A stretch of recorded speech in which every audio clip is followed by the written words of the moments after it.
School आगे कृत्रिम बन्या अध घंटा वर्षारे रास्तारे जमुछि आंठुए पानी। ए दृश्य हेउछि काकटपुर बांगुरिंगा पंचायत श्रीचंदनपुर मुख्य रास्ता। एही रास्ता तीनोटी पंचायत को संजोग होइछि।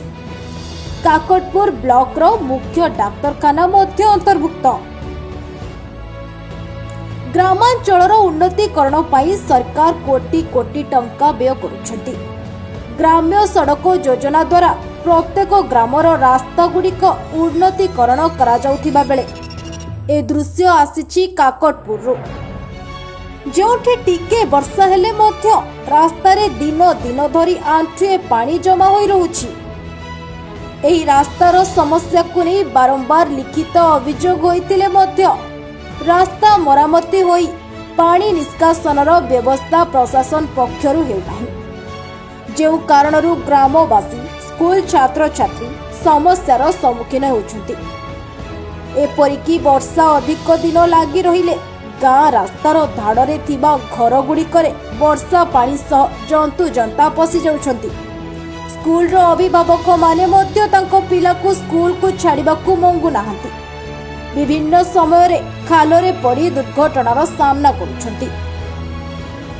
तेणु तुरंत रास्तार मरामती सह रास्तारे पानी जमी रहुथिबा समस्या को समाधान करिबा पई स्कूल छात्र छात्री शिक्षक शिक्षयित्री और ग्रामवासी माने अनुरोध करछन्ति। मो परानंद साहू मुझे विद्यालय प्रधान शिक्षक मु 4 मास है स्कूल जॉइन करी मु देखुची जो प्रकार रास्तार असुविधा यदि तार टे सुव्यवस्था न करा जाए तेल पिला माने पड़ी केतरे मुह गोड़ हाथ भांगिबो तभी कही हेब नाही। तेणु मु जिला प्रशासन एवं ब्लॉक प्रशासन को अनुरोध करुची ये रास्तार व्यवस्था कले विद्यालय बहुत उपकृत हो गाँव मैंने उपकृत हे। ये वर्षा हेले 3-4 दिन जमिकी रहिबो किंतु पानी जीवार बाट कुआर नाही सब जमिकी रहिबो। कंप्लेन करूछन्ती हेले आमे कोन करि परिबु आउ आमे किछ कहि पारनु। आमे देखि गाँव रो अवस्था है आमे कोन करिबु आउ। स्कूल तरफ केते सरपंच कि ब्लॉक रे केते लिखित दिया है मु गाँ तरफ दिया है मु कहि परिबिनी। तो आमे अनुरोध करूछु रास्तार व्यवस्था करा जाऊ।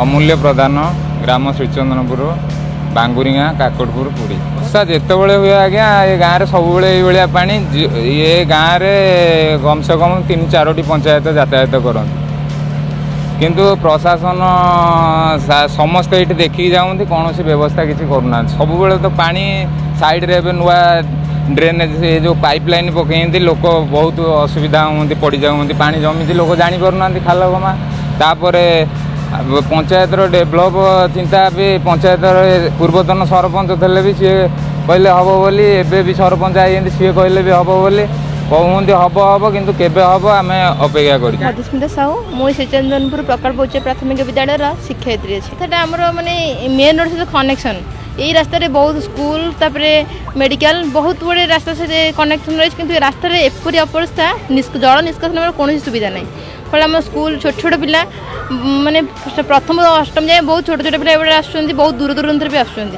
से आसला बेले केते पिला बहुत पड़ जाऊँ रास्तार पड़ा बेले ओदा मोदा होगी स्कूल को आसुँच बाध्य हम किसी पिला फेरई दौर घर को नहीं जाऊँ पुणी गार्डियन कंटाक्ट करी पुणी स्कूल को आणुचु मैंने बहुत प्रकार असुविधा सम्मुखीन हो छोट पिला मैंने सैकल नहीं आसला पड़ जाऊँगी शिक्षक शिक्षयित्री मैंने स्कूटी नहीं मैंने जो मैंने आसुँच नुआ नुआ चलाऊँ से भी बहुत हैरान होती स्कूटी पानी पशि स्टार्ट भी बंद हो बहुत हैरान पानी तो वर्षा टिके वर्षा हेल्ले तो पानी जमी रोचे मुख्य अल्प 80 दिवस वर्षा भी पानी जमी रोचे निष्कासन तो सुविधा नहीं समस्त घर गाँव जो ड्रेनेज पानी भी सब भी जमा हो बहुत बहुत असुविधा हाँ पड़ुनि केमती समस्त कहूँ पूरा ये रोडटे बहुत गुड़े हाईस्कल भी अच्छी मेडिकल भी अच्छी केमती जाऊन बहुत गवर्नमेंट ऑफिसर भी ये जाऊँगी किंतु प्रशासन नजर पड़े भी कहीं भी कौन कार्यानुष्ठान नौना आम मैंने बहुत बार भी जन माने निकटस्थ सरपंच हूँ आम जनइले भी किसी भी कार्यानुष्ठान आज पर्यटन नि जल निष्कासन कर सुविधा कर